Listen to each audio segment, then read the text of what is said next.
Il ne serait pas exagéré de dire que l'écriture de l'histoire constitue la matrice irréfragable de la reconstruction d'un pays. Qu'en est-il en Algérie, où de nombreuses questions sont posées, où de nombreuses récriminations surgissent çà et là, où de nombreuses contestations installent le doute. Le doute est permis, en effet, à partir du moment où le pays n'a pas encore pris en charge l'écriture de son histoire d'une manière irréversible, convient-il de souligner. Madame, mademoiselle, monsieur, bonsoir et bienvenue dans le cadre de votre émission Escale méditerranéenne qui consacre son nouveau numéro à l'écriture de l'histoire, ou si vous préférez, à l'histoire, la mémoire et les archives. Les archives qui fonctionnent telles une arlésienne, on en parle souvent, mais la situation ne semble pas évoluer et ces archives ne seront pas sans conséquences, convient-il de souligner. C'est à l'image des mines laissées par la caste coloniale. Des archives qui risquent de rattraper pas mal de monde, à l'instigation bien sûr de cette même caste coloniale. Que faut-il faire? Faut-il les prendre en charge ou pas? Et d'abord, qu'est-ce que les archives nationales? Qu'est-ce que des documents qui pourraient éventuellement être livrés par la caste coloniale, surtout lorsque nous savons que les réminiscences sont toujours là et que la France n'a jamais pardonné à l'Algérie d'avoir arraché son indépendance nationale. Ces archives ne seront en réalité qu'un cadeau empoisonné, mais elles sont incontournables par ailleurs. Je ne suis pas spécialiste de la question et c'est pour cette raison que je me suis entouré ce soir d'historiens, de sociologues, de responsables des archives et surtout de militantes de Tlemcen, des témoignages qui vont bien sûr servir par la suite à produire des archives, à produire des écrits, à produire des films. Et Dieu sait que de nombreuses contestations ont vu le jour après la sortie de tel film ou de tel ouvrage, les auteurs ayant tout simplement pris des raccourcis et contribué à ce que Harbi désigne comme une anthologie de la falsification de l'histoire. Alors, pour parler des archives, pour parler de la mémoire et de l'histoire, nous avons cru bon d'inviter Madame Malika Corso, qui est historienne et qui enseigne à l'université et qui a à cœur et avec passion justement de transmettre le témoin aux nouvelles générations qui fréquentent nos universités, des universités quelque peu en marge de l'historicité de leur peuple. Et il est bien évident que la vie d'un peuple ne peut pas être une chose et son université autre chose. Avec nous aussi ce soir, Kamel Bouguessa. Kamel Bouguessa est sociologue de formation, docteur en sociologie, en sciences sociales pour être précis, mais qui a commis une thèse très importante qui s'est transformée en livre par la suite sur le nationalisme séparatiste et l'émigration, le rôle de l'immigration dans le mouvement national. Il y a bien sûr, il est incontournable puisqu'il fut sous-directeur des archives nationales Fouad Soufi qui va nous proposer un avis autorisé sur la question. Et enfin, une militante, une moudjahida de la cause nationale qui avait à l'époque abandonné ses études pour rejoindre, pour renforcer les rangs de la Révolution nationale. Il s'agit de Madame Awali Senoussi, donc, qui va nous parler de sa propre expérience. Alors, le plateau étant placé au niveau de l'hôtel El Jazair, il ne me reste qu'à vous proposer tout de suite un VTR qui va nous permettre de découvrir l'université Hassiba Ben Bouali de Chlef et surtout ses étudiants qui ont reçu Zohra Drif, une autre militante de la cause nationale, et surtout Madame Malika Kourso, qui avait permis aux étudiants de découvrir une lettre qu'elle a exhumée, adressée par Hassiba Ben Mouali, 15 jours avant sa mort, à ses parents. Je vous retrouve tout de suite après.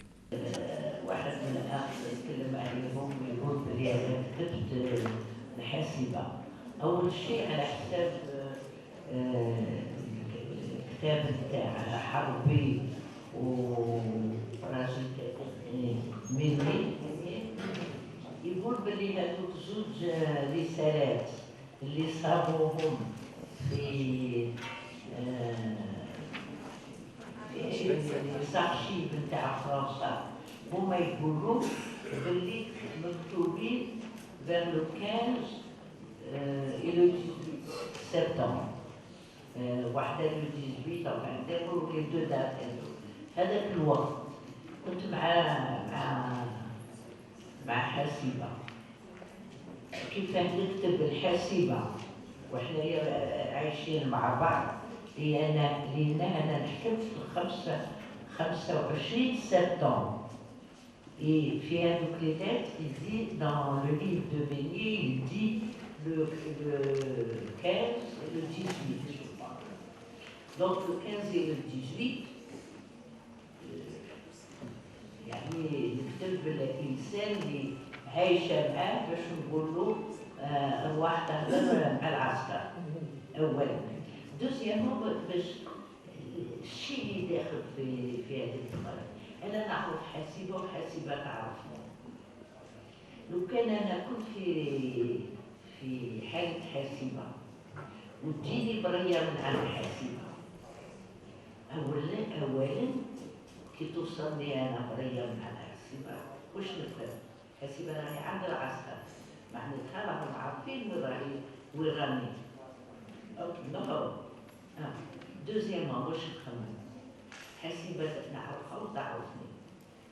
حنا عشنا حنا جينا باش نكافحوا ما جيناش باش نهضروا مع فرنسا واش نخمم هذاك الوقت. حاسبة تخمم كيما انا نقول والا الزهرة راهم خدموا فيها ما خدموا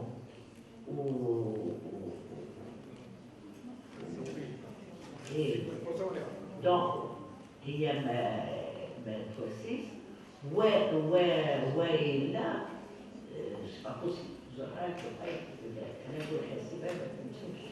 c'est-à-dire ce que je veux dire c'est هادو les services psychologiques français اللي كانوا دايرين حالة حنا على بالنا حتى في البرية كيما كتبوها يبرهنوا باللي ما عارفين منا حتى شيء. حتى العقلية تاعنا تاع المجاهدين وتاع الناس كيما احنا كنا عايشين هذيك الحالة ما يتخيلوهاش. بريات كيما هادو لو كان يعني يوصلوا الحاسبة سي لالارم ça veut dire où راهي voilà.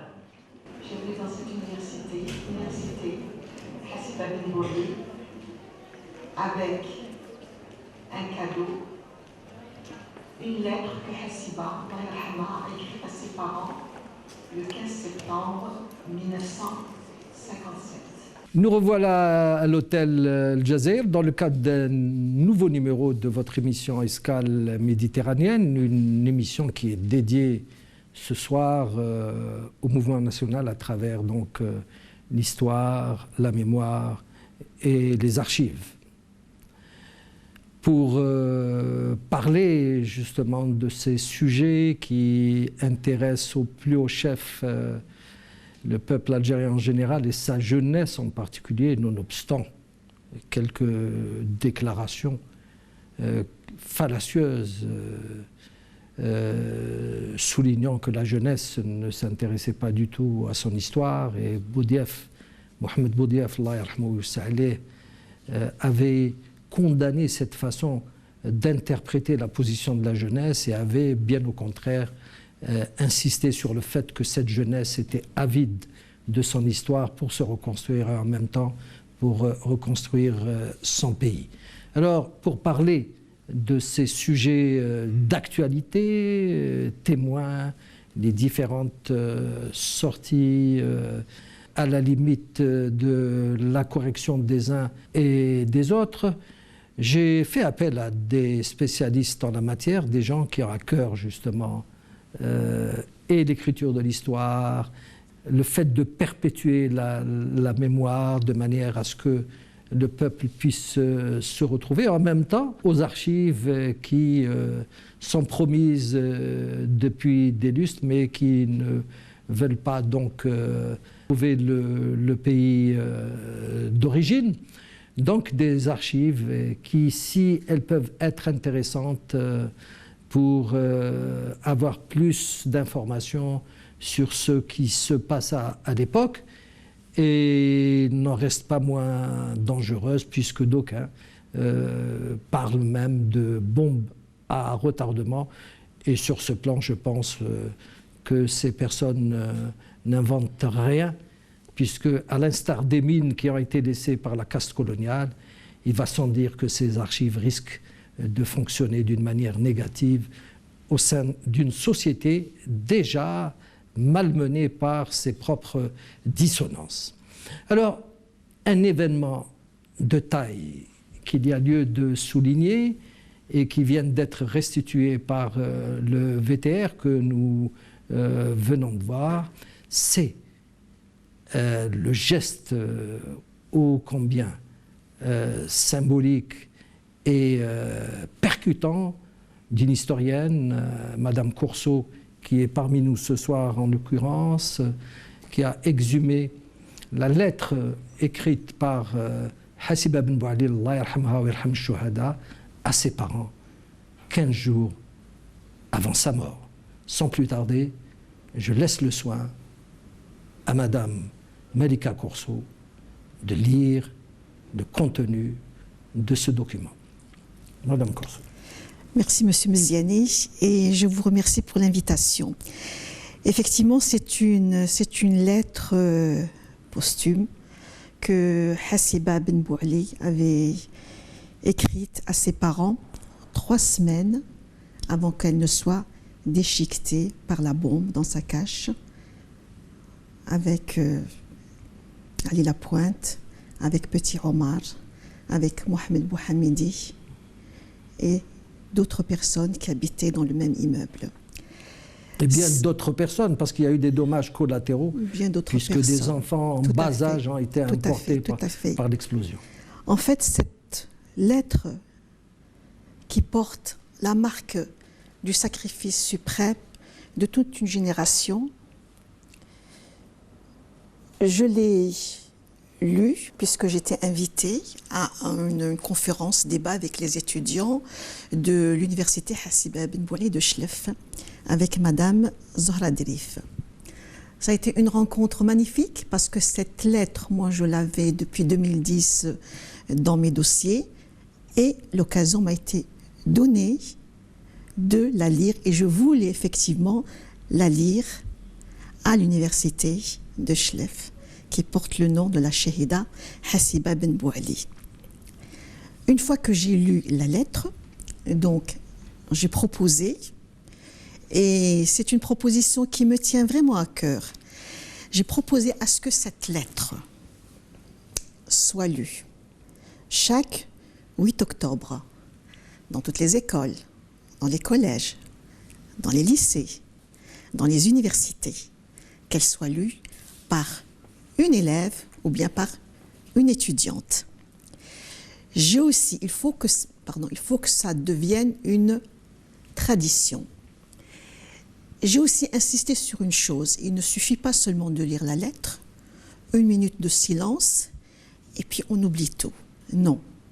J'ai proposé à ce que cette lecture soit suivie d'un cours pédagogique, que cette lettre soit bâtie sur du sens pédagogique, à savoir un véritable cours, parce que c'est un document d'histoire, avec une explication de texte, la remettre dans son contexte et aussi proposer d'autres textes, par exemple la lettre de Zabana. Et je suis sûre qu'il y a d'autres lettres aussi dans le même genre. Parce que, à mon avis, cette lettre est importante. Aujourd'hui, il est essentiel d'expliquer et de rappeler aux élèves, à nos élèves, aux étudiants, l'engagement de tous ces jeunes Algériens et Algériennes de toutes les régions de l'Algérie et de tous les milieux qui firent le choix de se battre pour leur pays, souvent au prix de leur vie. Il me semble que cette lettre va parler aux jeunes, parler entre guillemets. Je pense que Hassiba Ben Bouali, par cette lettre, elle peut parler aux jeunes. Elle peut leur parler de valeurs, d'engagement. Elle peut aussi leur parler d'avenir. Cette lettre qui doit parler aux jeunes, mais pas tellement d'héroïsme. On sait effectivement le prix de l'héroïsme, pas seulement de mérite, mais je pense que cette lettre peut parler aux jeunes de responsabilité, de courage et du sens du devoir. Je vais vous lire la lettre. Fadli. Il faut mes lunettes.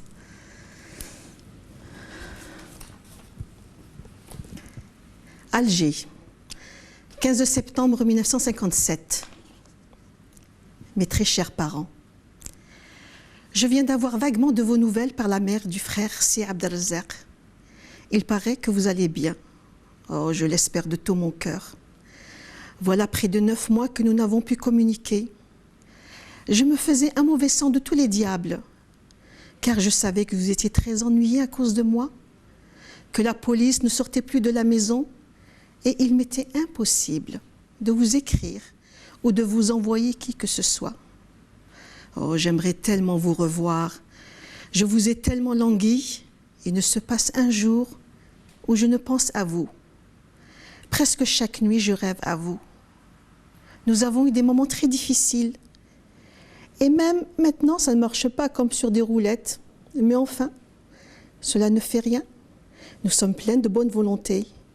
Et des frères meurent tous les jours pour conduire leur pays à la liberté.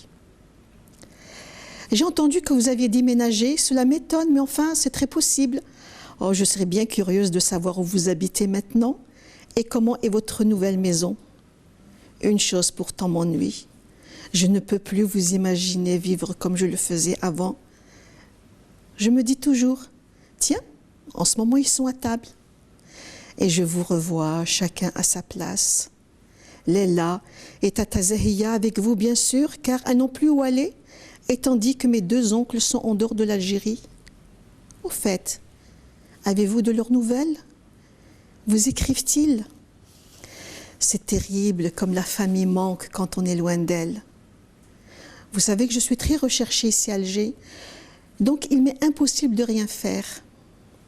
Aussi, ai-je décidé enfin, il est de mon devoir, de partir au maquis, où je sais que je pourrais servir comme infirmière, ou même s'il le faut, et je l'espère de tout mon cœur, combattre les armes à la main. Enfin, la route sera bien sûr assez difficile pour arriver jusqu'à un maquis, mais j'espère qu'avec l'aide de Dieu, j'arriverai saine et sauve. Oh, ne vous en faites surtout pas pour moi. Il faut penser aux petits qui vont bientôt reprendre l'école et qui, j'espère, travailleront bien. Vous ne pouvez vous imaginer combien il me manque en effet. Voici 1 an que je les ai vus. Ils ont dû grandir, surtout mon petit Mohamed. Est-il aussi méchant? Parle-t-il quelquefois de moi? Ou bien m'ont-ils oublié? Et la concierge, toujours aussi bavarde? Cette-ci, maintenant, je crois que je la reconnaîtrai peut-être pas. C'est une vraie jeune fille. Oh, j'aimerais avoir leur photo. Et la vôtre aussi. Ainsi, il me semblera porter avec moi, en mon cœur, toute ma famille. J'aimerais beaucoup vous voir avant de partir.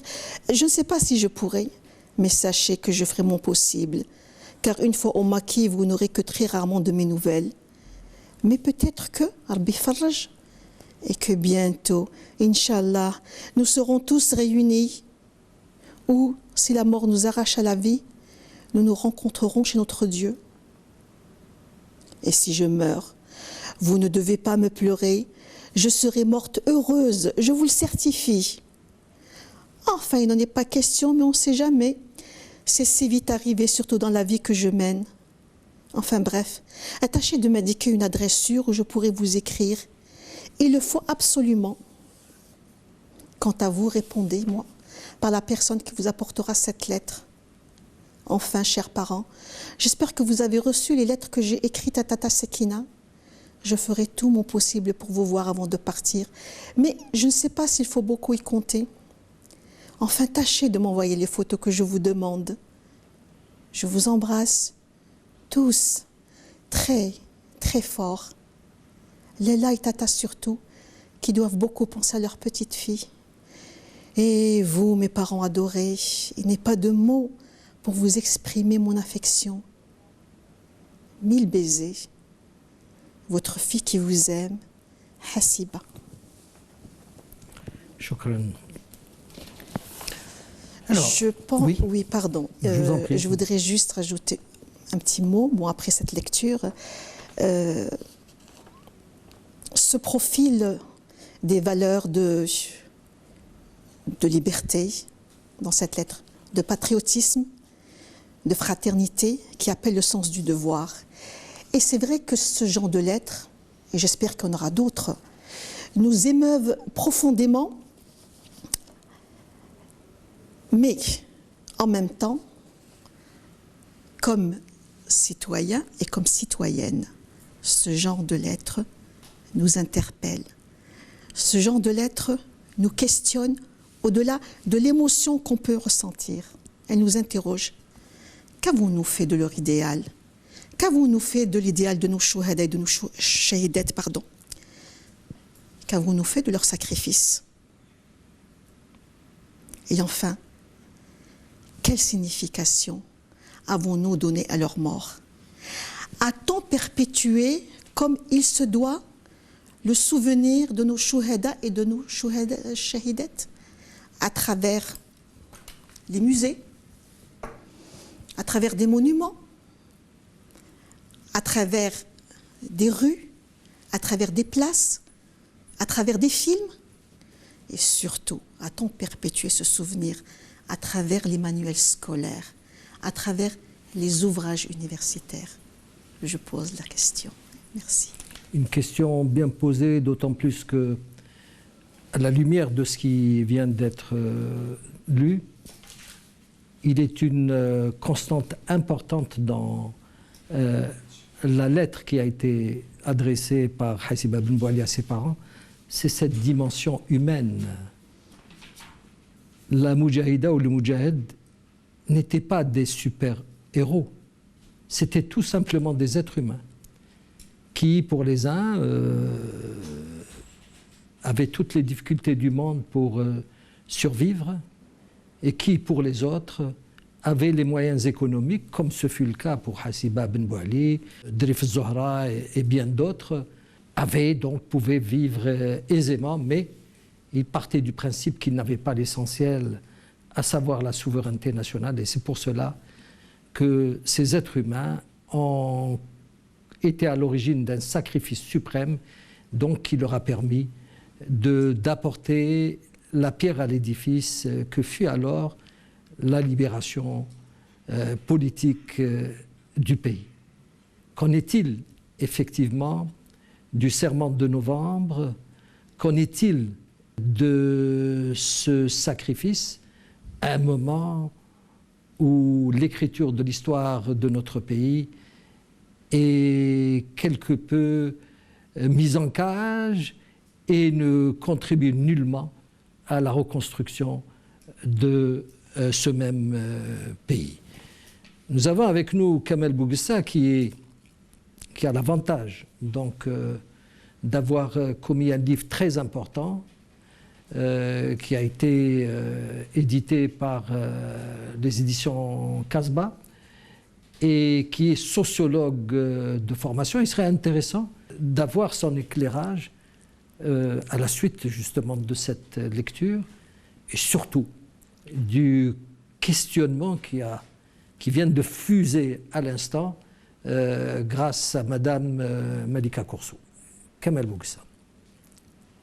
Je crois qu'il y a un fait indéniable qu'il faudrait souligner et qui intéresse autant l'histoire que la sociologie de cette société algérienne et qui, hélas, non seulement n'est pas prise en considération, mais on n'en a pas conscience, que ce soit les jeunes, que ce soit les moins jeunes, les seniors, que ce soit les différentes strates de la population algérienne. C'est-à-dire que la colonisation a été d'une telle violence, d'une telle dureté, les chocs ont été d'une telle proportion que la jeunesse d'aujourd'hui a beaucoup de mal à s'imaginer ce qu'elle fut en réalité. En réalité, quelques-uns se sont élevés pour dire trop de films dans le domaine du cinéma sur la Révolution, quelques autres ont dit il y a trop de livres. En vérité, nous sommes dans les premiers balbutiements. Les jeunes n'ont pas une idée particulièrement, pas beaucoup d'images qui sont nécessaires et qui sont dans les RETS des centres d'archives français, qui ne sont pas encore, qui n'ont pas été revendiqués, qui ne sont pas encore à la disposition des Algériens et qui peuvent donner une idée beaucoup plus éloquente sur un certain nombre de choses qui se sont passées en Algérie, surtout à propos de ces violences, à propos de la dureté de cet entrechoc entre la société coloniale et la société algérienne. Et je pense que ce balbutiement, c'est les débuts, et il faut qu'on l'encourage, il faut qu'on l'approfondisse. Nous sommes historiens, chercheurs, témoins, nous sommes au devant de la porte, et bien en retard sur les historiens français, nous sommes devant l'entrée dans l'écriture, la réflexion, la connaissance de ce qui s'est passé durant la dernière période qui est la plus violente, celle de 54-62 et dont Madame vient de lire un petit échantillon sur les sentiments et l'émotion qui se dégagent de cette lettre d'une héroïne de l'Algérie. Donc je pense que nous sommes aujourd'hui devant des nécessaires débuts d'un approfondissement de la connaissance historique et sociologique de ces moments très importants qui ont marqué les mémoires, des traumatismes qui continuent encore d'avoir des effets sur beaucoup d'individus et peut-être même de catégories sociales en Algérie, et nous ne sommes pas encore sortis de l'auberge. De l'auberge algérienne. Bien sûr. En d'autres termes. Et aussi de l'histoire. Quelque part, Madame Malika Koursou avait raison de dire qu'avons-nous fait de ces martyrs. J'ai un témoignage à ce propos. Yveton. Tout le monde a entendu parler d'Yveton. Yveton n'était pas musulman. Pourtant, peu avant d'être guillotiné, on lui a proposé un prêtre, il a refusé. On lui a proposé un rabbin, il a refusé. Il a exigé l'imam de Serkadji. Et Yveton est mort.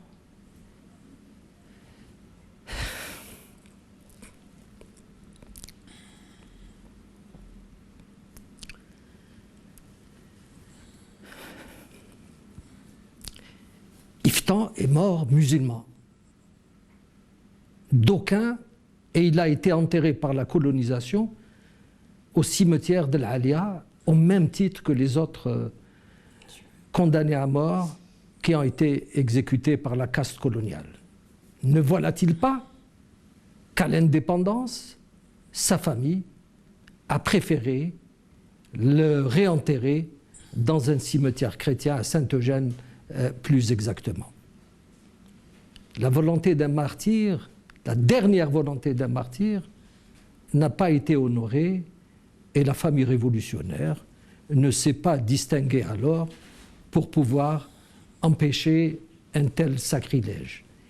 Et c'est celui qui lui avait fait la shahada, Cheikh Tahar Mziani, en l'occurrence, qui l'avait rapporté donc à sa femme et qui donc a pu le transmettre à qui de droit pour que cet acte héroïque de deux personnes, un imam qui se caractérise par une tolérance sans faille et un révolutionnaire, bien que n'étant pas musulman, qui accepte, dans le cadre de son identification totale avec la cause algérienne et avec le peuple algérien, à mourir en tant que musulman. Je pense que ce sont des témoignages qui ont leur importance, des témoignages qui nous interpellent et qui doivent être pris en considération de manière à ce que la falsification de l'histoire qui est en cours actuellement puisse reculer. Alors si vous le permettez, nous allons donner la parole à notre ami Fouad Soufi qui, je le rappelle, était un ancien directeur adjoint des Archives nationales et il est chercheur au niveau du CRASC d'Oran.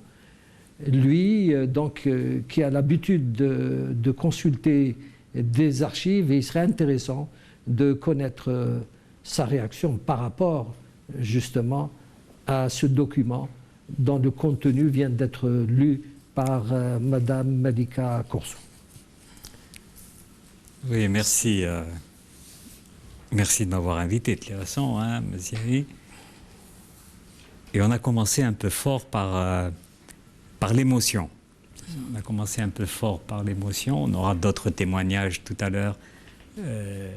Maintenant, ce qu'il y a par rapport aux archives, bon, j'étais sous-directeur, parce que le poste de directeur adjoint n'existe pas, j'étais sous-directeur.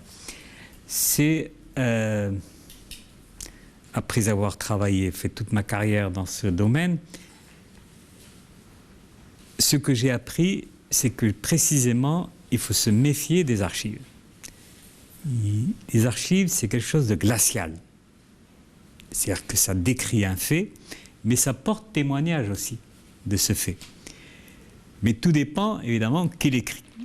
Et cette pièce d'archive, en soi, elle était extraordinaire, elle mérite effectivement d'ailleurs, je me demande s'il ne faut pas la publier. Hein. Vous avez un livre à faire à partir de cette pièce, à partir de cette pièce d'archive. Mais il faut bien comprendre que nous, en Algérie, nous vivons une expérience extraordinaire en matière d'archives. Il y a des archives de ceux qui se sont battus, et voilà une pièce, mais il y a les archives de ceux qui nous ont combattus. Et c'est là qu'on voit que les archives, c'est quelque chose de glacial. Lorsqu'on lit, et j'en ai lu, pour les avoir classés, pour les avoir mis en ordre, lorsqu'on lit les archives de ceux qui nous ont combattus, elles appartiennent à une logique qui n'est pas la nôtre. C'est-à-dire lorsqu'on trouve une pièce dans laquelle on dit que Mohamed Intel, on l'a interrogé et il nous a dit que c'est un tel qui l'a recruté, c'est un tel qui l'a conduit à tel endroit. C'est-à-dire qu'il s'est mis à raconter un peu comment il est devenu Moujahid. Comme tout est à plat, comme tout est glacial, première réaction, mais enfin c'est un vendu. C'est ça la première. Enfin, il a trahi. On ne nous dit pas dans quelles conditions il a été amené, cette personne a été amenée à dire ce qu'elle a dit. On ne parle pas de torture. On ne parle pas de torture à la fois morale, qui n'est pas qui n'est pas évidente, et surtout la torture physique. Ça n'apparaît pas dans la pièce d'archives. C'est pour ça que sur cette expérience, sur ces problèmes des archives, il faut être très vigilant. Très vigilant. Et on ne peut pas s'amuser à sortir, c'est pas uniquement ces derniers temps, hein, depuis toujours, des pièces d'archives extraites, comme l'a si bien dit Madame Corso tout à l'heure, et même toi peut-être, de leur contexte et de les exploiter. Les archives appartiennent à un fonds, les pièces d'archives appartiennent à un fonds. Ce fonds a été créé par une administration coloniale, hein, qui n'avait pas de compte à rendre aux populations qu'elle était en train d'exploiter et de massacrer à la limite. Hein, je peux même, elle n'avait pas de compte à rendre. Elle était au service d'une minorité, d'un État colonial, lui-même travaillé par cette minorité. Donc, ce qui est intéressant, ces archives sont intéressantes, hein, puisque dans ces archives, on trouve ce type de documents. C'est ce que, dans certains cercles archivistiques dans le monde, qu'on appelle des butins de guerre. Et qu'on estime que ces butins de guerre appartiennent à celui qui les a pris, pas à celui qui les a produits. Donc ça doit rentrer dans les négociations. Enfin, c'est des documents qui ont été pris dans des cadavres des moudjahidines, ou bien sur eux, quand les moudjahidines ont été arrêtés, etc. Hein. Et donc ils estiment que c'est aussi leur document. Mais ce qui est important, c'est surtout les documents que nous, que le FLN-ALN, puis le GPRA, ont produits. Parce qu'alors là, c'est un tout autre regard qu'il faut soumettre à l'œil critique de l'historien. On ne va pas y croire non plus. Évidemment, le plus grand exemple, c'est pas parce qu'on nous dit que Ben Hamdan est mort au Maquis qu'on va l'admettre. On va l'admettre. Bon, faut, attention, hein, là, je n'exonère pas les archives du FLN-ALN de l'analyse critique, hein, de leur production.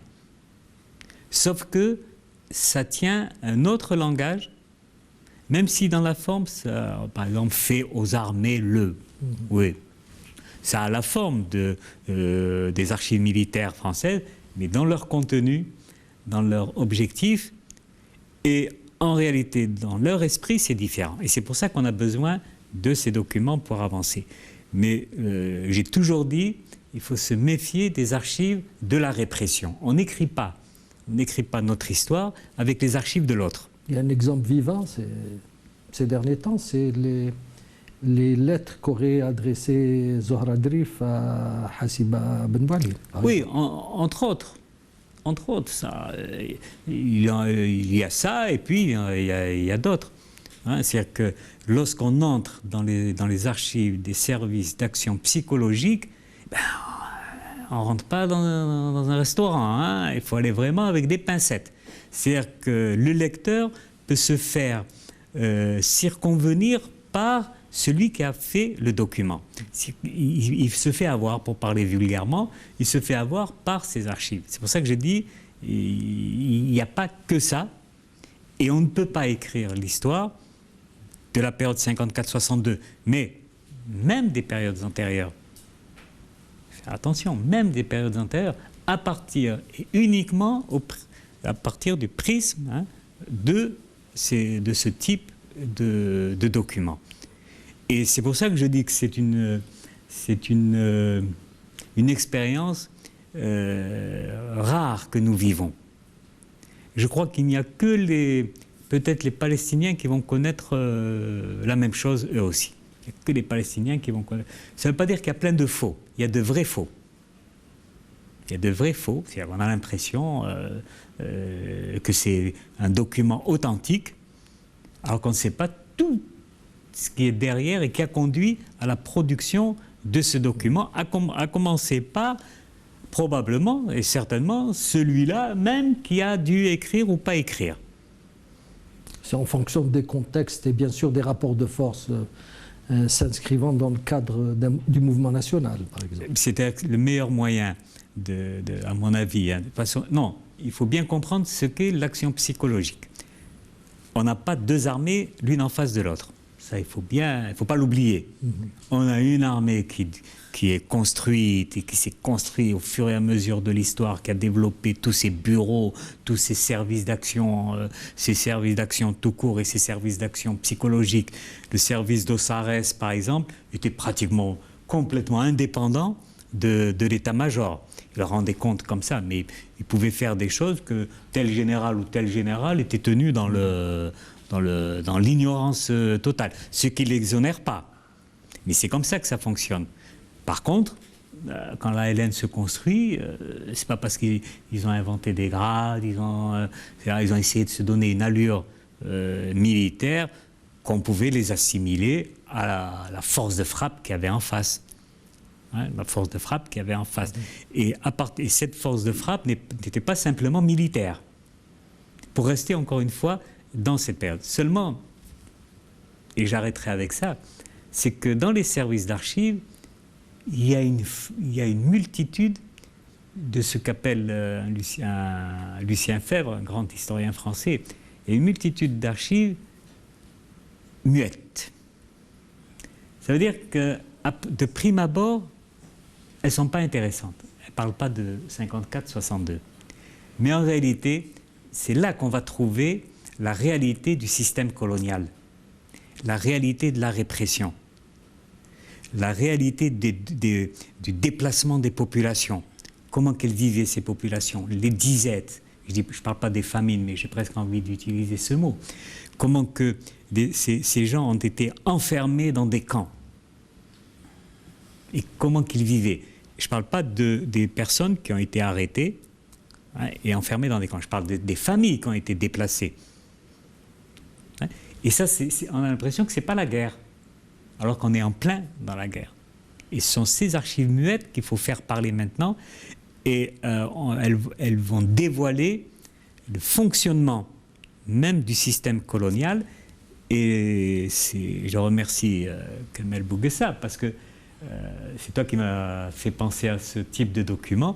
On a l'impression qu'aujourd'hui, avant 62, je ne dis pas que tout allait bien, oui, il y avait la guerre, mais peut-être que, non, il n'y a pas de peut-être. Je ne dis pas qu'il y avait des Algériens qui ne vivaient pas bien, c'est pas ça le problème. Mais la majorité ne pouvait pas vivre bien. Je cite toujours le taux de mortalité infantile. On ne sait pas ce qu'est le taux de mortalité infantile. C'est vrai que ça a débordé un peu la période. Le taux d'alphabétisation et de scolarisation des gosses. C'est là qu'il faut évaluer le système colonial. Combien qu'il y avait de médecins? Je ne parle pas du chiffre des étudiants, mais serait-ce que dans les lycées, combien qu'il y avait d'Algériens? Hein? Combien d'Algériens avaient accès à la santé? On a oublié que bien avant la guerre, jusque dans le milieu des années 30, pour aller d'un endroit à un autre, il fallait avoir un passeport. Aujourd'hui, on ne peut pas l'imaginer. On ne peut pas l'imaginer que pour sortir de mon village et aller voir ma cousine ou ma tante qui habitait à l'autre village, il me fallait une autorisation. À la limite, l'apartheid, c'est probablement inspiré de ce... Et donc c'est ça, tout ça qu'il faudrait peut-être mettre en avant. Et quand on devait recevoir un membre de la famille, il fallait le déclarer, il fallait avoir la fiche rose, là, de manière à pouvoir... Ça, c'était pendant la guerre, mais même avant, ça se faisait, ils n'ont rien inventé. Alors, pardon. Oui. Pardon. Allez-y, Oui. madame. Alors, ce que je voudrais ajouter par rapport à ce qu'a dit Foued, c'est que face à l'archive, face aux documents écrits, la posture de l'historien doit être une posture critique. C'est ce doute permanent, ce doute constant qui fait la spécificité de la discipline histoire, de la discipline historique. Ça veut dire tout simplement qu'il faut manier avec précaution toutes les archives. Ça veut dire aussi qu'une seule archive ne suffira certainement pas à déterminer, entre guillemets, la vérité. Ça veut dire aussi une chose, c'est qu'en histoire, la question n'est jamais finie.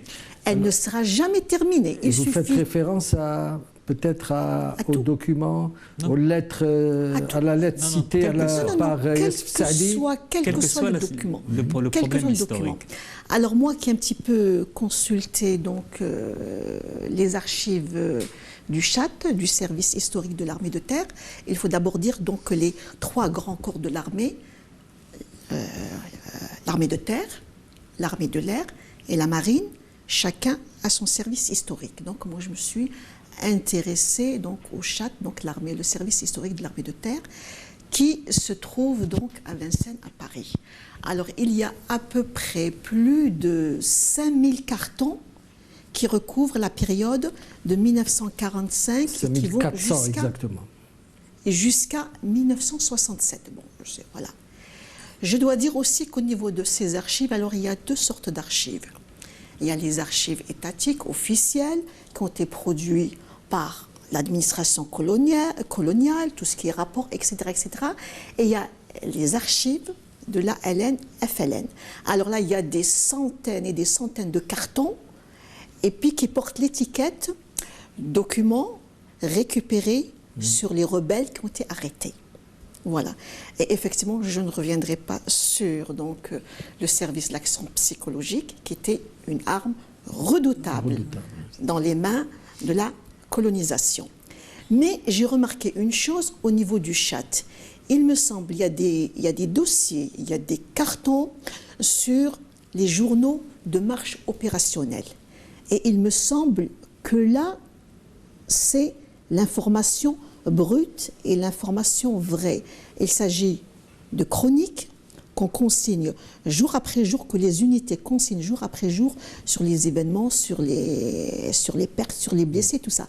Je dis que c'est une archive qui, à mon avis, me semble vraie et brute, jusqu'à ce qu'elle soit mise entre les mains du 2e bureau, n'est-ce pas, qui va la manipuler. Voilà. Voilà. Et donc, bon, nous les historiens, quand on a affaire à une archive comme ça, à n'importe quelle archive, comme je vous dis, c'est ce doute. On pose la question. Et on questionne l'archive.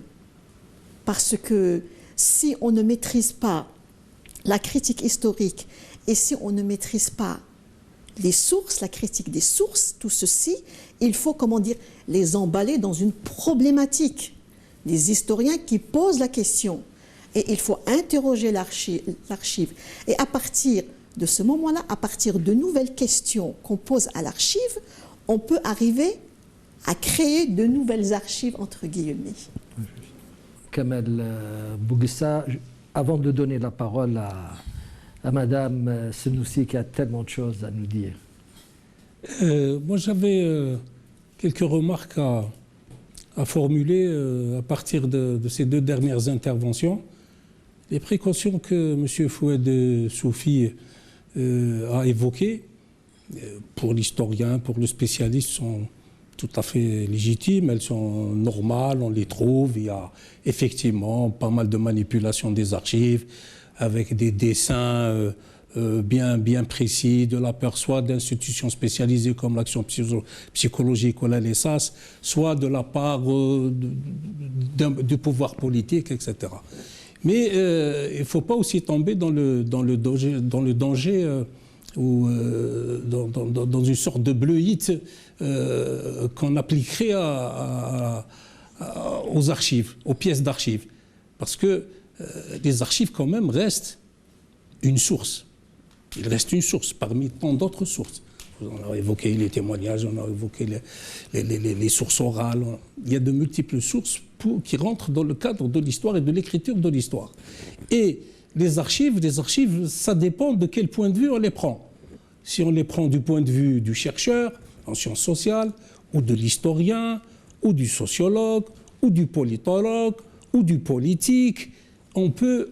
ou de l'amateur d'histoire, féru d'histoire, ou du citoyen qui est intéressé et qui a envie de connaître, parce que c'est quand même des ouvertures publiques des archives. Et il y a des lois qui les régissent, telle période, on l'ouvre à partir de telle période. Il y a eu des comment dirais-je, temdid, il y a eu des dates qui ont été changées sur la période de Giscard d'Estaing pour préciser l'accès aux archives portant sur la colonisation et la guerre de libération. Mais je pense qu'il ne faut pas tomber dans l'excès inverse. Les archives sont multiples, ça dépend comment on veut les utiliser, par qui ils sont utilisés, et ça pose aussi la question de à quoi servent les archives. Alors on nous fait par exemple maintenant souvent des gens qui nous ont vus à la télé, voilà, qui nous ont entendus à la radio, ou parmi nos étudiants, etc. Donc vous restez trop bloqué, c'est toujours votre domaine. La dernière fois, votre domaine, c'est l'histoire, le passé, etc. Et ça, c'est faux comme conception. Le passé nous sert à comprendre le présent. Et s'il nous sert à comprendre le présent, c'est ça qu'il faut comprendre. Ça veut dire qu'il nous prépare pour l'avenir. Et c'est très important pour l'Algérie. Alors ces archives peuvent nous donner des éclairages sur des événements, sur des choses qui se sont passées pendant une période donnée et qui nous expliquent effectivement un certain nombre de hiatus, un certain nombre de catastrophes, un certain nombre de déviations, un certain nombre d'orientations qui sont absolument nécessaires pour se faire une idée sur notre présent et notre avenir. Donc les archives, ça sert aussi, je pense, à expliquer beaucoup de choses du présent, de notre actualité. On a vécu récemment, j'ai 2-3 exemples rapidement, l'histoire du S12. L'histoire du S12 pose le problème de l'état civil. Créé en 1863 par la France, on nous a imposé pour l'obtention du passeport biométrique de ramener le grand original d'IS-12 du grand-père et du père. Or, la colonisation, il faut le savoir. Apparemment, les gens qui ont les charfous à l'opération, ils ne le savaient pas. Alors, les gens se sont précipités dans leurs douars respectifs et ils ont découvert, malheureusement, que l'état civil, à la Roate, par exemple, la colonisation a été tardive, après la Première Guerre mondiale, dans les Aurès jusqu'à la Deuxième Guerre mondiale, dans certaines régions éloignées de certains centres de colonisation, il n'y avait pas d'état civil dans ces régions-là. Et donc la personne ne pouvait pas produire l'extrait de naissance de son grand-père, parce que l'état civil a existé tardivement, et ne pouvait pas non plus produire l'extrait de naissance de son père. Et donc il ne pouvait pas produire ces... Ils ont essayé d'apporter des correctifs, etc. Mais voici un exemple qui nous montre quel est le rapport entre le passé et les problèmes qu'on peut trouver dans le présent. Deuxième exemple, en 1962, les premiers chefs de daïra, dès qu'ils voyaient un appartement, une villa ou une terre qui était fermée ou là, qui était inoccupée, bien vacant, hein. ils faisaient un ordre d'attribution. Et aujourd'hui, il y a plein de gens qui se sont retrouvés dans des biens, des appartements, des constructions, des hôtels, des je ne sais pas quoi, des cafés, des restaurants, qui sont habous. Nous sommes un pays où l'islam est une source de son droit. Et ça pose des problèmes aujourd'hui et demain. Et enfin, il y a d'autres problèmes qui nous montrent clairement ce rapport entre le passé et le présent. Mon dernier exemple, c'est selon les déclarations du ministre des Finances sur l'obtention de certification Shahadat al-Milkiya sur les terres. Aujourd'hui, ça se fait avec une petite enquête où les gens se déplacent, enfin des agents de l'administration se déplacent sur le terrain, ils interrogent les gens qui sont sur le terrain. La période turque وحنا هنايا يزيد يجيب صاحبه qui est aussi un indien occupant هذو كانوا معنا ونشفاو عليهم الى اخره.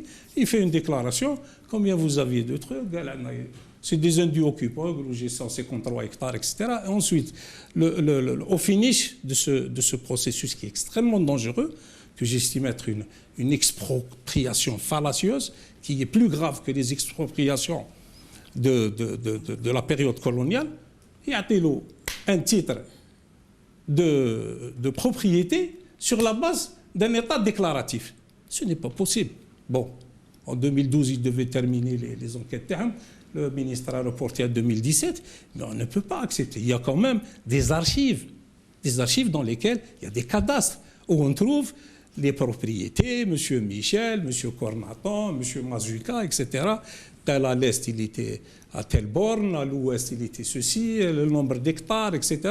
Ces terres sont devenues des EAC, donc propriété de l'État algérien, et toute personne qui n'existait pas avant 62, si elle n'a pas acheté avec un acte notarié, c'est une personne qui est indue occupante. Donc aujourd'hui, on va donner la propriété à des gens qui n'ont rien à voir avec cette propriété. Merci.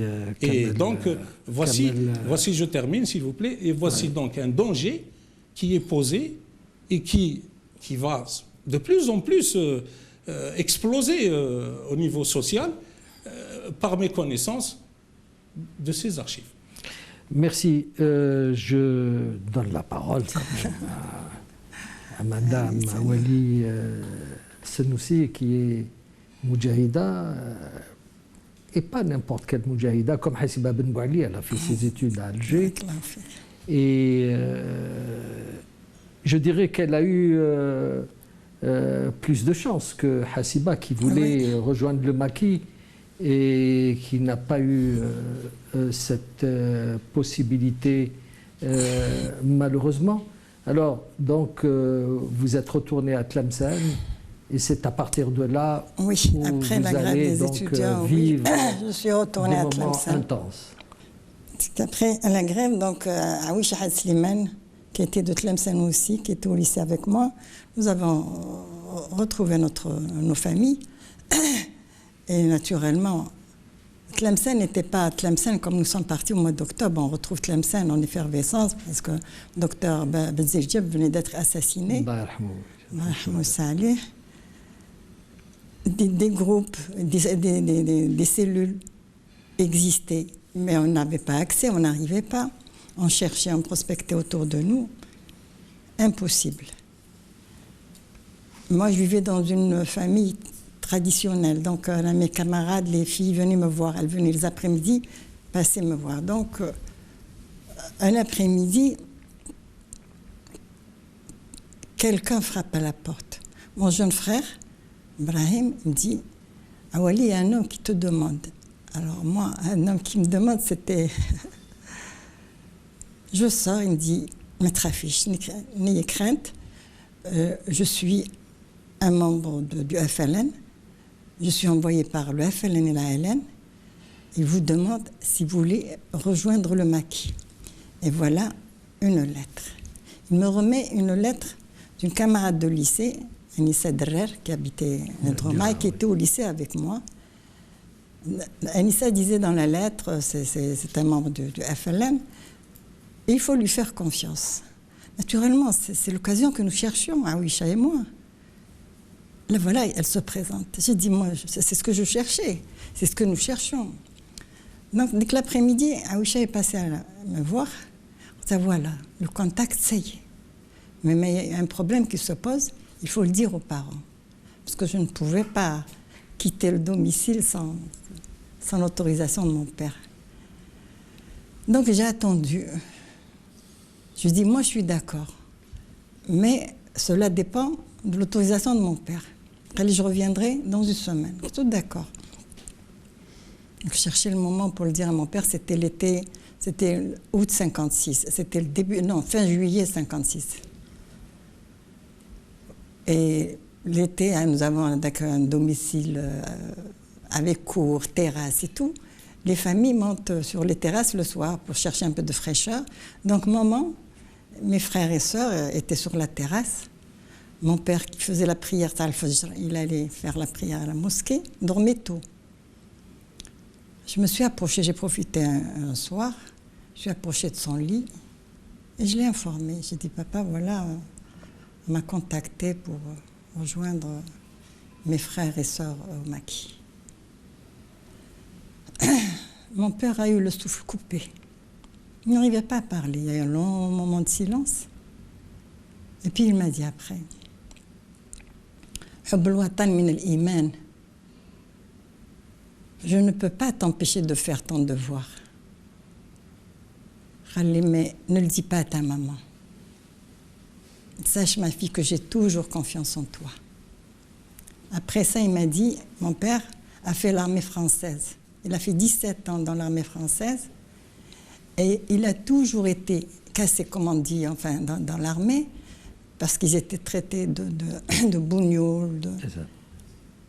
Il prenait la défense de ses camarades. Donc, le grade qu'il avait obtenu, il perdait. C'était surtout la cellule. Voilà. Donc, il m'a dit, je te donne 2 conseils. Quand vous êtes au repos et qu'il y a une garde, il me dit, il faut t'assurer que la garde est assurée. Et quand vous êtes en déplacement, il faut que tu sois derrière l'éclaireur, juste derrière. C'est enregistré. Donc, le lendemain, j'ai dit à maman, voilà, mais mon père m'a donné l'autorisation pour aller au mariage à Cherchel, parce que comme moi je venais de Tlemcen, c'était trop loin pour aller, quand on avait des petites vacances de 2 ou 3 jours, je ne pouvais pas retourner à Tlemcen pour 2 ou 3 jours. Donc, une de mes camarades de lycée, Fouzia Sahraoui, on a parlé à sa famille. Le cas, M. Sahraoui a appelé mon papa au téléphone. Et puis, il a informé, si je peux récupérer votre fille. Puis, à la fin de l'année, parce que mon père, c'était lui qui m'accompagnait à Alger, dans le train. Dans le train, la première année, c'était lui qui m'accompagnait. La deuxième année, je voyais toutes mes camarades qui venaient de Nedroma, de Tlemcen, donc toutes les deux, de Sidi Blabbas et de Chlef. Elles venaient toutes seules. Donc je dis à mon père, tout le monde voyage seul, je ne sais pas pourquoi tu te déplaces comme ça. Alors qu'est-ce qu'il a fait la deuxième année? Il me prenait en première classe et quand le train arrivait, il disait au contrôleur, vous la mettez avec une famille, s'il y a une famille. S'il n'y a pas de famille, vous l'enfermez à clé. Bon, après quand le jour, parce que le train partait de Tlemcen à 4h du matin. Quand il faisait jour, je voyais mes camarades, les filles Bouhafs, de Ndrouma, de Marnia. Elles venaient, on prenait mes bagages et on allait en seconde classe. Voilà, avec mes camarades. Alors, et ce premier contact avec la Révolution? Oui, donc à Ouicha, j'ai dit, il faut le dire aux parents. Rati, d'accord. Avec mon père, oui, voilà. J'ai dit à mon père, voilà, mais je suis invitée à Cherchel, chez la famille Sahraoui, à un mariage, je suis invitée. Et j'ai l'accord de mon père. Et c'est comme ça, l'agent de liaison est revenu. Il m'a instruite du parcours qu'il fallait prendre pour rejoindre le maquis. Le jour J, Aoucha est venu. Nous sommes sortis en traversant des barrages. Où est-ce que vous allez, mademoiselle, où est-ce que vous allez? Dépêchez-vous, on arrive au train. Dépêchez-vous, le train va partir sans vous. Et dans le train, j'étais très contente. J'avais l'impression de partir en vacances. Aoucha était assise. Je me suis retournée vers elle. Je dis, Aoucha, viens voir les paysages. Elle était en train de pleurer. Je dis, Aoucha, qu'est-ce qui t'arrive? C'est ce que nous cherchions. Elle m'a dit, je ne verrai plus jamais Tlemcen. Aoucha n'est pas revenue. Oui.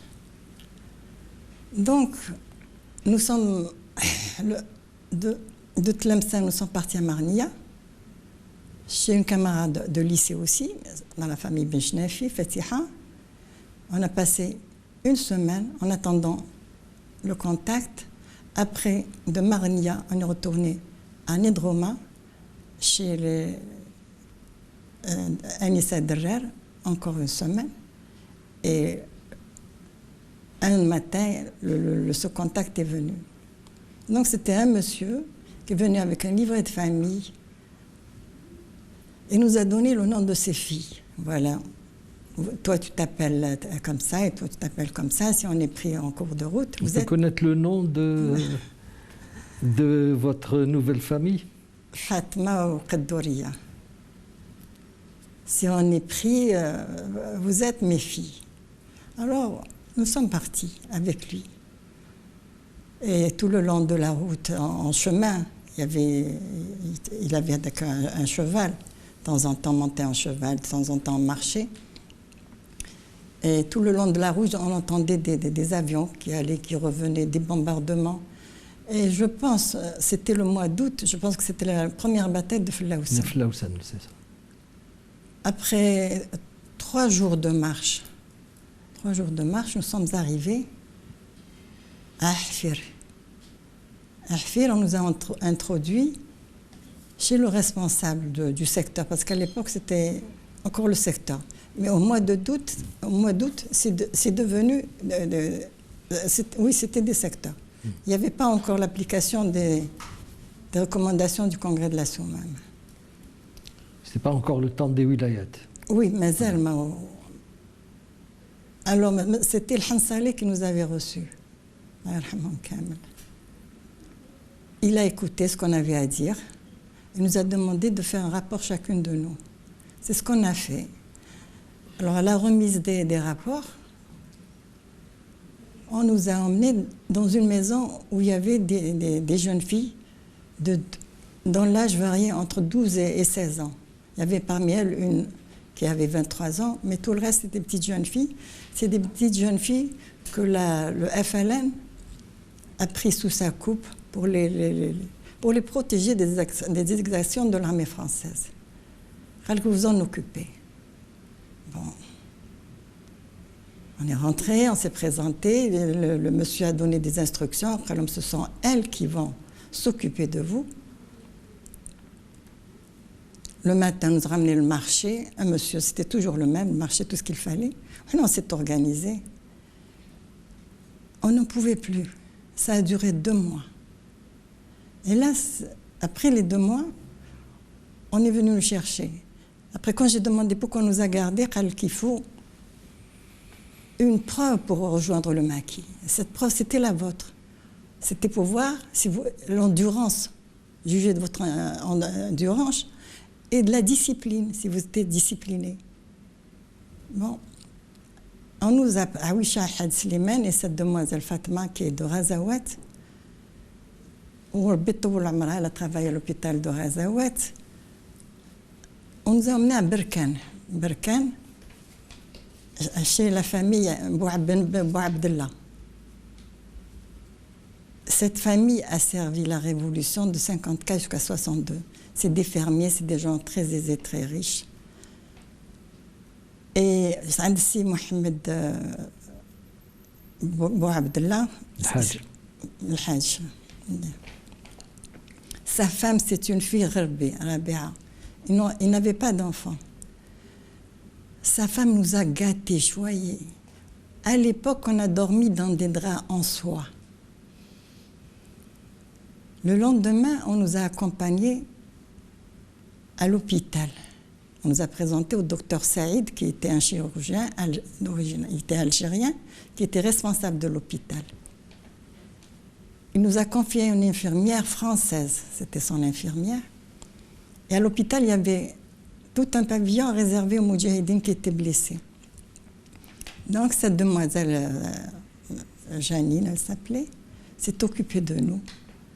Elle nous a formés en paramédical. On faisait des tournées avec le médecin. On allait chez les Djounoud. Ce que j'avais appris, je l'exerçais sur mes frères Djounoud. Donc je suis devenue experte en faisant des injections, des intraveineuses. Et ces Djounoud, je les ai retrouvés par la suite. Donc après ça, ça a duré 2 mois. Après ça, on nous a ramenés à la maison où il y avait les jeunes filles. Et puis un soir, tard, on est venu le chercher, Awisha et moi. Fatma avait été de l'hôpital, il envoyait en zone 2 de la wilaya 5. La zone 2, c'est Nodroma, Razawat, c'est la zone 2. On nous a emmenés à Oujda, chez Gharbi, donc c'était le frère chez Gharbi, c'était une très belle maison, à l'exemple de la salle où nous sommes. Il y avait la maman et c'est Omar. C'est Omar Gharbi, a été secrétaire général des Affaires étrangères en 62. C'est chez lui que nous avons été. On nous fait rentrer dans un bureau. Il y avait un monsieur, l'allure sportive, de grosses lunettes, une petite table, et quelqu'un d'autre. C'est Abdelhafid Boussouf, c'était lui.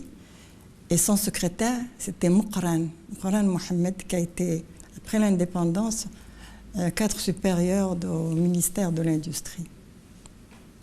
Donc, on ne connaissait pas les noms de ces personnes. Nous avons subi vraiment un interrogatoire, la police. Après, ils nous ont tracé un tableau noir du maquis. Est-ce que vous êtes toujours d'accord? Bien sûr, on était toujours d'accord. Puis après, on nous fait rentrer dans la cour. Et dans la cour, il y avait sept autres jeunes filles et 8 garçons. C'était tous des Algériens du Maroc. C'était tous des gens qui vivaient très bien, qui n'avaient besoin de rien. Et qui, après l'appel de l'Alain du FLN, se sont portés volontaires pour rejoindre le maquis. Boussouf est rentré, il nous a dit à partir de maintenant, à partir de demain, ça sera un régime militaire. Le lendemain, c'est lui-même qui est venu se charger de notre formation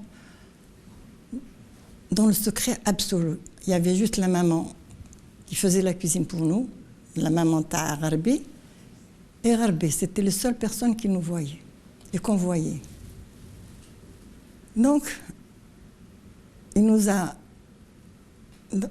on se levait, il nous a donné le programme de travail. On avait des cours pratiques et des cours théoriques.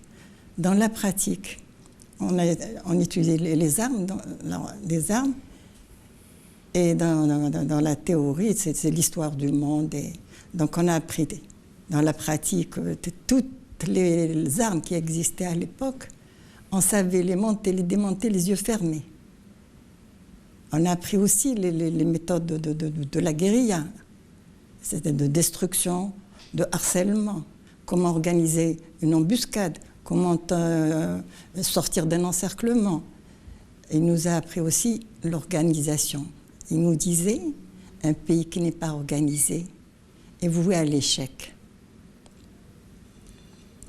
Donc, et il nous a appris comment rédiger un bon rapport, comment organiser une réunion. Et tout ce que nous avons appris, il fallait que nous le transmettions à nos frères et sœurs à l'intérieur du maquis. Et en histoire, on a survolé l'histoire du monde et il est resté un peu plus longtemps sur l'histoire de l'Algérie, de 1830 à 1954, en passant par tous les soulèvements populaires jusqu'à la création des partis nationalistes. Alors quand il a dit le CRUA, naturellement, on s'est habitué, on ne savait pas qu'il était, on s'est habitué. C'est Boussouf, c'était une main de fer dans un gant de velours. Il plaisantait avec nous. Par exemple, au moment des exercices militaires, il y avait un jour, quand il disait donc on avait nos armes. Il fallait répondre aux instructions qu'on recevait. L'amam, l'yassar, alors il y a des stagiaires. Après son fusil, il a levé au cadre, il tournait. Il lui a dit Justement, dans cet itinéraire, oui. Est-ce qu'il vous a été donné oui. de découvrir des archives? Quelle place accordait-on à l'époque aux documents qui étaient des rapports, par exemple? Est-ce qu'ils étaient mis dans des endroits spéciaux? Rien. C'était lui qui donnait la leçon. Il nous expliquait. Il a dit tout ce que vous apprenez ici, il faut le transmettre à vos frères. Alors, surtout la façon de rédiger un rapport, un compte rendu. Parce que quand il voyait le rapport, il s'étalait sur Bismillah, salam alaikum, et l'essentiel était noyé dans les généralités. Un discours creux en d'autres termes. C'est ce Donc après ça, à la fin, il nous a fait faire un examen. Cet examen, au cours de cet examen, il a fait venir l'état-major, parce qu'à l'époque, Boussouf était colonel de la Wilaya 5. Il avait comme commandant Siboumdine, qui était son commandant, et un autre, Chaben, qu'on appelait Chaben, mais son nom c'est Taouti. Taouti Ahmed. C'était le commandant de Boussouf. Et il y avait Moukran Mohamed qui était le capitaine. Donc, ils étaient présents. Un autre examen. Une fois l'examen passé, on est passé par les armes, les écrits et tout, ça a permis aux responsables de juger nos capacités et de décider de nos affectations. Alors c'est ainsi que, après le stage terminé, ils ont pris les garçons et nous ont laissés chez le Gharbi. Et au fur et à mesure que les groupes de Jounoud rentraient vers l'intérieur, ils prenaient les gens qui étaient affectés dans les zones où allaient ces Jounoud. Donc le premier groupe qui est parti, c'était le groupe du Sud, qui allait chez Lotfi, qui était capitaine à l'époque de la zone 6. Donc c'est Bou Abdallah Mohamed, Allah yarhamou, qui est Bou Abdallah, Khadija Brixi, Qadiri Khoula, Belhabib, le prénom c'est tout. Ils sont partis les premiers. Le deuxième groupe, c'était le nôtre. Moi, j'avais comme coéquipier Krzabi Ismail.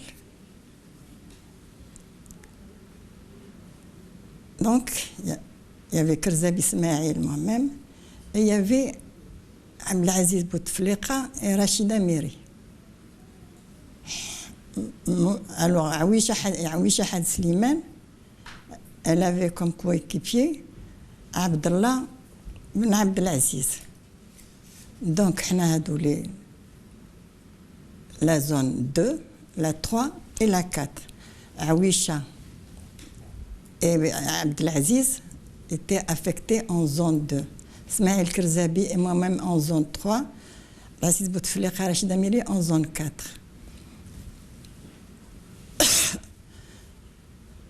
Ils nous ont pris, nous sommes rentrés. En arrivant, pour rentrer à la maison, un monsieur sort. J'avais l'impression de voir un ange. C'était le colonel Lotfi. Il était vêtu de blanc, de grands yeux bleus. Il me dit, dépêchez-vous, ils vont partir sans vous, dépêchez-vous. J'avais l'impression de voir un ange, On est rentré dans la chambre. À l'intérieur, il y avait Boussouf et les 3 coéquipiers de Sawahna. Il y avait Abdelaziz, Ismaël Krzabi et Abdelaziz Lakhor. Naturellement, on est devant Boussouf, ce sont nos camarades. On se jette dans les bras l'un de l'autre, on s'embrasse et tout. Bon. Alors, la réflexion qu'a fait Boussouf, vous allez rentrer à Chab. Chab, il n'acceptera pas ça, de voir ça. Donc, l'homme et la femme sont 2 pôles opposés qui s'attirent. Donc, ne le faites pas. Moi, je sais, mais eux, non. Il nous a donné chacun une arme, un ordre de mission. Et il nous a envoyés. On s'est dit au revoir. On est parti à Hfir, dans un relais qui était servi de... Où passaient les Jounoud pour rentrer. C'était là, il y avait tous les Jounoud qui devaient traverser, qui devaient retourner à l'intérieur du pays. Le lendemain, très tôt, on se lève, on se met en file indienne.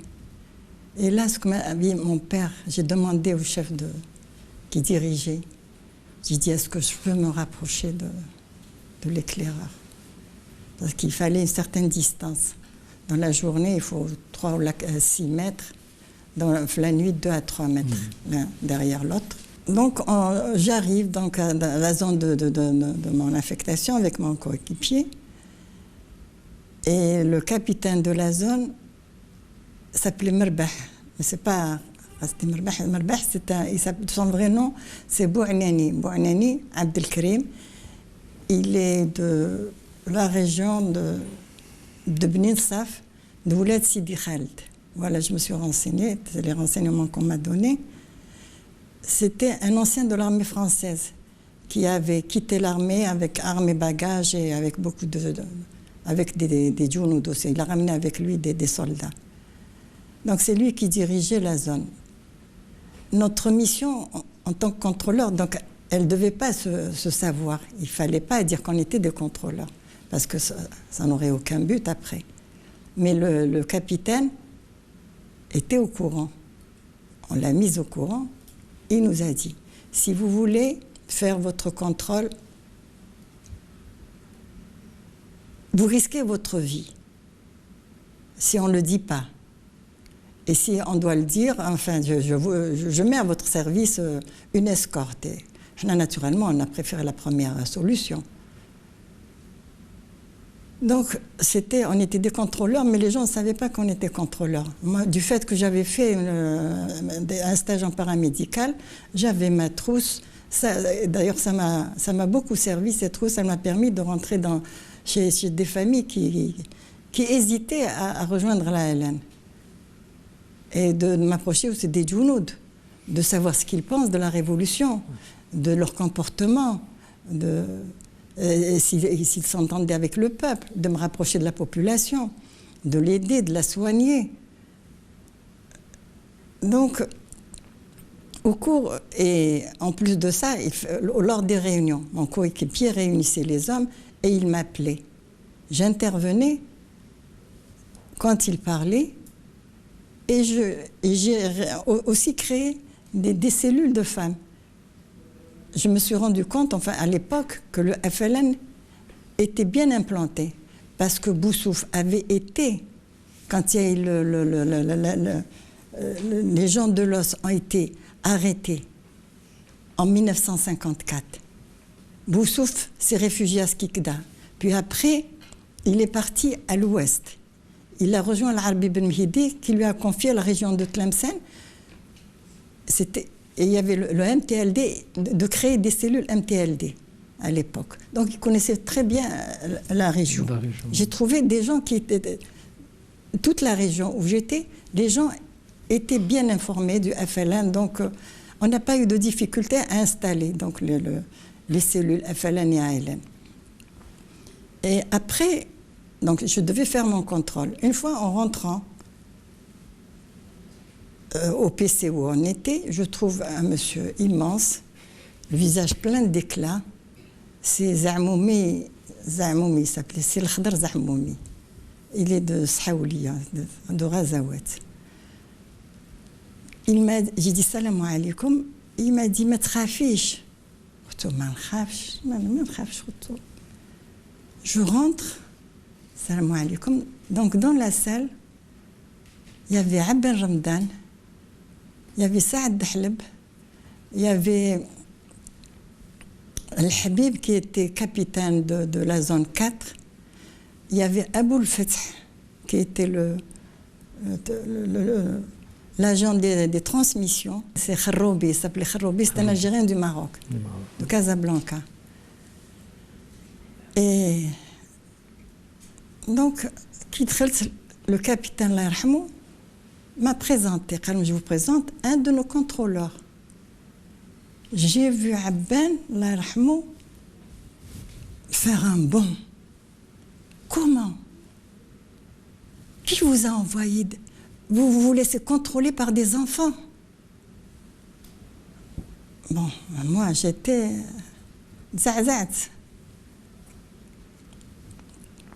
Le capitaine Larhamou a répondu que c'est le commandement qui les a envoyés. Comment vous vous laissez contrôler par les enfants? Retour, monsieur, ceux qui m'ont envoyé ne m'ont pas jugé comme enfant. Ils m'ont fait confiance. Retour, je vais vous dire une chose, retour, monsieur.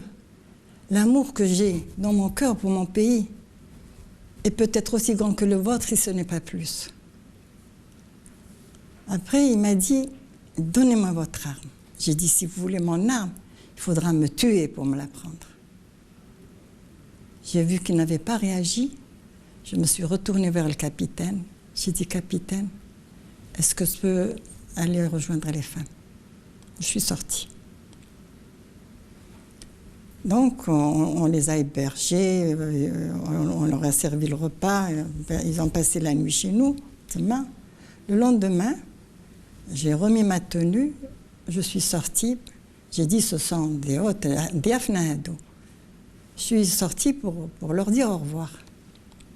J'ai tendu ma main à Abba Ramadan, il m'a tiré vers lui, il m'a serré, il m'a embrassé sur les 2 joues. Il m'a dit, restez tel que vous êtes. Il faut toujours dire ce que vous avez à dire. Il est parti, ils sont partis. C'est par la suite, capitaine qui me les a présentés, c'était Abba Ramadan et Saad Dahleb. C'était 2 membres du comité de coordination et d'exécution, qui est un organe suprême de la révolution. Voilà.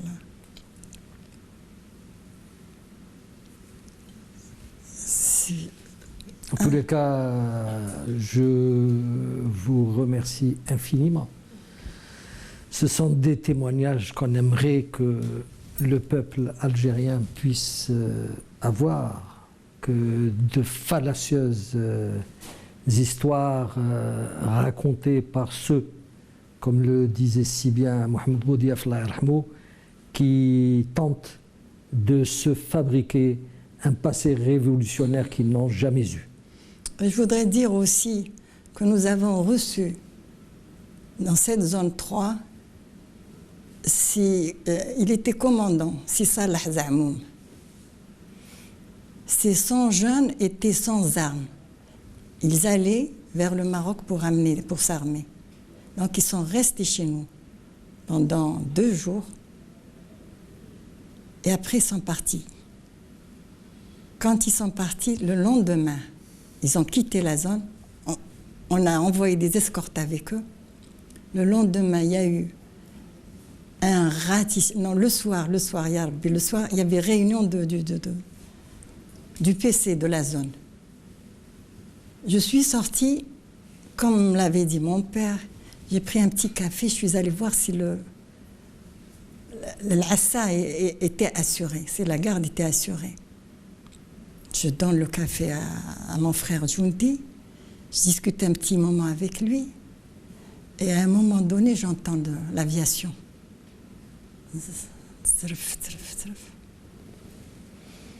Elle se rapprochait.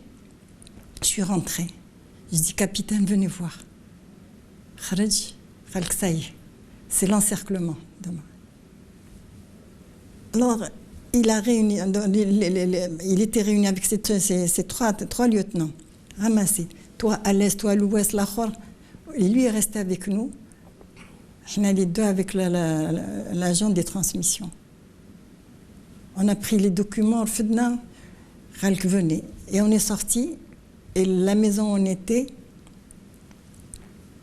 le monsieur nous a dit il était lui en tête, et du poivre. Le poivre. Nous sommes arrivés devant un talus qui m'a doum, je ne sais pas comment dire en français, doum, il y a beaucoup de verdure autour. Donc on pouvait creuser en dessous. En dessous de Sujrat Addoum, il y avait une entrée. Une entrée de quoi dans laquelle on peut rentrer. Une personne peut entrer. Un petit couloir. Et à l'intérieur du couloir, au bout d'1 mètre ou là 1,5 mètre, on trouve une salle. Ils ont creusé une salle. C'était des cachettes à la zone 3. On s'est mise là-bas. Elle dit que Doma, elle a recouvert le trou. On a gardé plusieurs heures. Bon, vers le matin, j'ai eu un besoin naturel. J'ai dit, capitaine, j'ai un besoin naturel. Je voudrais sortir. قال لي va doucement, tu lèves le feuillage, fais très attention. Ce que j'ai fait, en levant le feuillage, je vois toute la colline couverte de képis blancs. On était sur les Tessala, Jbel Tessala, parce que la zone où j'étais, elle s'étendait jusqu'à Jbel Tessala, qui était la frontière avec nous. Je suis revenue, je dis, capitaine, s'il vous plaît, allez voir.